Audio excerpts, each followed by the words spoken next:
laisse à croire que lorsqu'une personne veut devenir quelqu'un de bien, elle soit encouragée, que ce qui est fait hier, c'est du passé, et qu'à un moment donné, il faut avancer sur le présent pour créer un meilleur futur. J'ai parfois l'impression qu'il est plus facile d'être accepté en visant quelque chose de mauvais que d'être accepté en voulant être une meilleure personne. Je m'explique, il y a deux personnes. Il y a une personne ici qui vise le bien et une personne ici qui se contrôle pas. Et croyez-moi que vous trouverez beaucoup plus de critiques chez celui qui cherche à viser le bien que chez celui qui ne se contrôle même pas. Car le premier se refusera d'être ou encore de participer à certaines mauvaises choses. Et la réaction de la personne qui ne se contrôle pas, ça va être les critiques, les reproches, etc. Parce que celui qui ne se contrôle pas ou qui vise encore le mal, par le refus se verra être rabaissé à son ego. Et le fait de refuser une direction qui pour nous n'est pas la bonne, lui fera rappeler qu'elle n'est pas bonne. Vous connaissez la suite. Celui qui cherche à devenir quelqu'un de bien devra se préparer mentalement, car il va faire naître beaucoup de critiques chez celui qui est son opposé. Je sais pas pour vous, mais je pense que la vie a dû le faire comprendre à beaucoup de personnes. Un détail tout bête, regardez aujourd'hui ce qui plaît le plus en termes de musique par exemple. Regardez les paroles, écrivez-les sur un papier et posez-vous des questions. Pourquoi est-ce qu'on aime et qu'on est si proche de choses qu'on refuserait de la bouche de ceux qu'on aime? L'habitude et la routine des mauvaises paroles deviennent pour l'homme quelque chose de normal. Et se voir ne pas rentrer dans ce moule,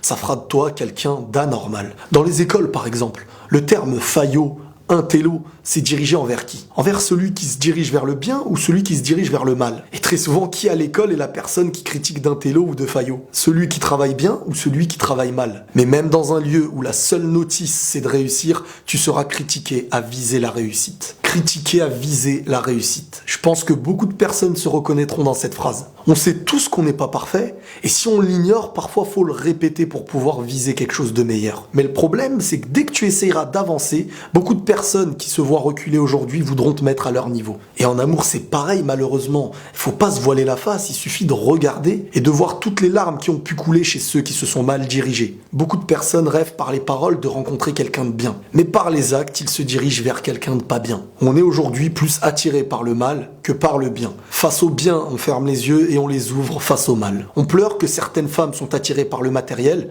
mais beaucoup de gens cherchent à les attirer par le matériel. De par sa faiblesse que tu lui reproches, tu cherches à l'attirer par ce que tu lui reproches. Et par nos actes, on obtient tout simplement la récolte de nos actes. Et si nos actes aujourd'hui nous prouvent ces choses, c'est qu'il y a une raison. On n'est même plus en accord avec nous-mêmes, avec nos projets et nos rêves. Car nos bouches visent à droite et nos actes visent à gauche. Et tant qu'on n'essayera pas de rassembler la droite et la gauche pour en faire une balance équilibrée, on aura du mal à avancer. Donc aujourd'hui, on a plus de facilité à se diriger vers la critique envers celui qui fait du bien, en lui rappelant qu'il ne fait pas que du bien, que d'aller vers une critique chez celui qui fait le mal. Car dans un monde égoïste, voir quelqu'un qui s'enterre vivant fait moins de mal que de voir quelqu'un qui cherche à devenir meilleur. Et voir cette vérité face à nous fait mal car parfois elle nous rappelle qui nous sommes. Donc pour oublier qui nous sommes, les critiques, les insultes, le harcèlement, le rabaissement. Tous ces outils pour passer notre temps à critiquer le bateau en construction tout en acceptant de faire face au bateau qui coule. Mais le vrai problème dans tout ça, c'est qu'on en oublie qu'on peut changer.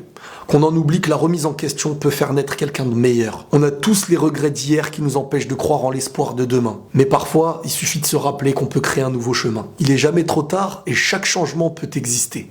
Mais encore faut-il le vouloir. Et la paix sur vous.